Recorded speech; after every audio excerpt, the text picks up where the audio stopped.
Пеноблок дейсің бе? Бізде киіз болған. Жазда салқын, қыста жылы. Табиғи изоляция. Көгерген деген жоқ. Ей, тоңазытқыш дейсің бе? Бізде саба бар.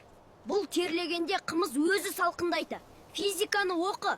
Тоқта, сен қазір химикаттар қолданып жатырсың. Біз жүн жуу үшін күл мен шөпті қолдандық. Одан кейін тіпті су да өтпейді. Протеин батончик дейсің бе? Біз сүрет жедік. Тұздап, кептіріп, айлап сақтадық. Керек болса тамақ жасайсың. Ей, су өткізбейді дейсің бе? Біз былғарыны түтінге ұстадық. Осыны айтады су өтпейді деп. Өмір бойы ұстайсың. Ей, сникерс жеп жүрсің ба? Біз құрт жедік.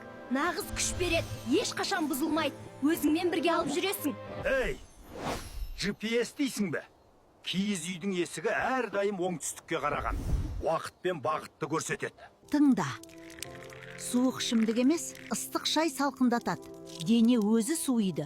Өскенде өзің түсінесің.